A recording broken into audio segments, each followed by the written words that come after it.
Omkar Medicom is the admission partner of Guangzhou Medical University, China.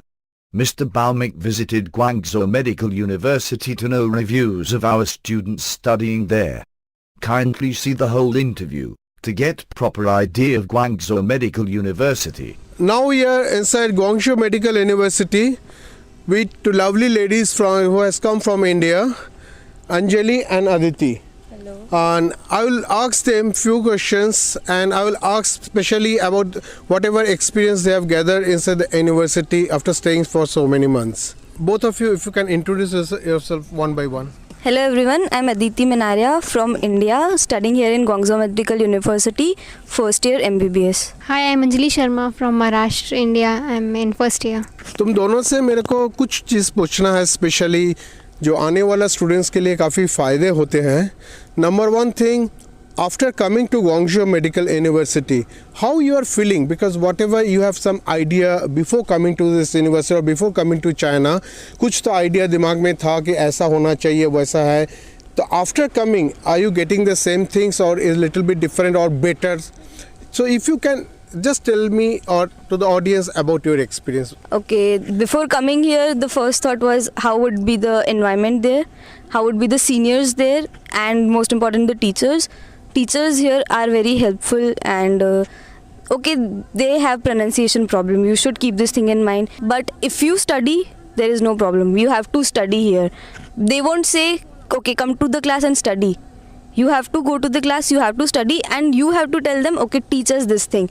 They have knowledge, it's just pronunciation problem, so they'll help you out in that. Seniors are very, very helpful, at least in my university, I can say this. But of course, you have to deal good with them. You have to be good with them. They'll help you a lot here. And okay, the university is very good, very beautiful here. Some in the starting days you'll feel, where are we? Why are we here? But eventually, when you'll start liking the place, it's a very good place. You have to accept this place, then the place will accept you. So Aditi has almost explained everything. One most important thing I would like to ask Anjali, that is, they are girl students. Now parents of every girls are quite tense when they send students abroad. Even when they are sending students, their children, one city in another city in India, they get tense. Now they are sending their students abroad. Now after coming to China, how you are feeling about the security of the place? That's a very important aspect for the parents of the girl students. Security यहाँ पे like है, बहुत मतलब safe रहता है यहाँ पे. China में इतना कुछ पहले लगता था कि दूसरी कंट्री में जा रहे हैं तो प्रॉब्लम. तो तुम लोग कहीं भी घूम सकती हो, अकेली दो लड़की मिलके या अकेली भी घूम सकती हो. That's not a problem. ऐसा कभी नहीं सोचियो जैसे इंडिया में रात को 10, साढ़े 10, 11 बजे का बाद तुम लोग अगर घर का बाहर रहोगी, तुम लोग को एक सोच होता है कि कैसे घर वापस जाओ, वही रास्ते में कोई छेड़छाड़ी ना करे.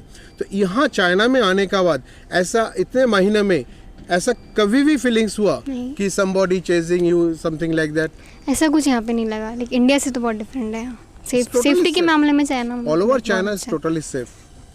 And anything else, Anjali, if you like to say about the university, the teachers, whatever, the hostel canteen, you can tell about the hostel canteen, that's better. Hostel like अच्छा है, रूम्स वगैरह सब अच्छे हैं. Two sharing rooms? Two sharing rooms. Room का अंदर AC and heater both are available? Yeah. In the same instrument it's available. And you have attached bath? Yes. With every room there are attached bath. Do you have balcony also in the room? balcony, yeah, we have balcony. Not every room balcony is not possible. No, every room has balcony. That's a very good thing that Guangzhou Medical University have. Every room, every hostel room of international students have got a balcony. Do you have elevator in your hostel building? Yes, we have elevator in the building. That's very good. In many universities in China, we have seen till 5th floor there are no elevators, and if any building is 15th floor, then up to 5th floor there is no elevator. From 6th floor till 15th floor the elevators are there. But in Guangzhou Medical University, it's a unique point that right from ground floor they have elevators, so students will have no problem regarding staying in the hostels. And security wise, I have already listened to the students that it's absolutely a safe place. And I should say I have traveled all over China, and most probably 99% Chinese haven't traveled what I have traveled in China. I can say all over China, we sending students, we are not sending students, that's not the main issue. All over China is totally safe, be girls or boys. Canteen में यहाँ पे like veg में तो आपको सिर्फ boiled vegetables मिलेंगे. तो अभी तुम लोग खाना बना रही हो? You have to cook yourself. Okay. The way students will not get the same quality or same taste food what you are getting in India. माँ का बना हुआ खाना तो मिलेगा नहीं, it is guaranteed. हर कोई यूनिवर्सिटी इन चाइना में जो हम देखे हैं कि इंडियन काफ़ी सारा फेस्टिवल्स होता है, चाइनीज़ फेस्टिवल्स भी होते हैं जहाँ पे हम लोग इंडियन स्टूडेंट्स पार्टिसिपेट करते हैं. तो regarding that I think you have crossed Diwali and many other festivals also. So what ever functions you have seen in this university, a little bit just say about this. The university don't help us celebrate our festivals here because the rules and regulations. But okay, the students, if you want, you can celebrate. You just have to take the permission. Like when we came here, after 10 days, we celebrated Diwali after coming here. So we can celebrate, and Holi is coming in this week, and we are even planning to celebrate it. So if you want, you can celebrate. You just have to take the permissions, and you have to be in the rules and regulations. And regarding the Chinese festivals, it was Chinese New Year was but we were not here. We went home for winter vacation. And about other extracurricular activities, the teachers, everyone want us to participate, to be active. Like go and play. It's not just that study. Go and play. Your health is also important. So we get marks even for playing. And from second year we have games class. They teach us yoga there, they teach us Chinese Kung Fu there. So Tai Chi, we have Tai Chi classes. We have exam for it also, and you have to clear it. And that's all. Now, for international students or Indian students who are studying in China or any other country where English is not the basic language or the common language of the local people, now they have to learn the local language. Suppose if you are going to Russia, you have to learn Russian. You are going to Ukraine, you have to learn Russian. Russian is also a common language in Ukraine also. Similarly, in China, you have to learn Chinese language, at least the basic Chinese, because you have to interact with the patients from 4th year. Plus, for day-to-day work, you're going to the market, you're going to the station. For that also, it is quite required. So I will ask our students in Guangzhou Medical University, they have learned a little bit Chinese, how tough they are facing it to learn, and are they confident whether they will be able to speak in Chinese and understand a little bit Chinese from 3rd year or 4th year onwards. Speaking Chinese is like not difficult. We like only characters are difficult. Writing Chinese is of course difficult. Characters are very difficult. Very difficult. But for speaking it's not difficult. You can learn very easily Chinese. Okay. So you are confident that you will be able to speak and understand a little bit Chinese at least after 3rd year or after 4th year, that you are confident. Yeah, you have Chinese friends also here? No Chinese friends. So far no Chinese friends, okay. But if you get a scope to interact with the Chinese students, other students, then you can develop that skill. Yeah, most probably you can develop that skill. And regarding that, you have to say anything? Chinese learning, they use two types of Chinese, the classical Chinese and the Mandarin Chinese. So the classical is very hard to learn, but Mandarin is easy, and we are taught here.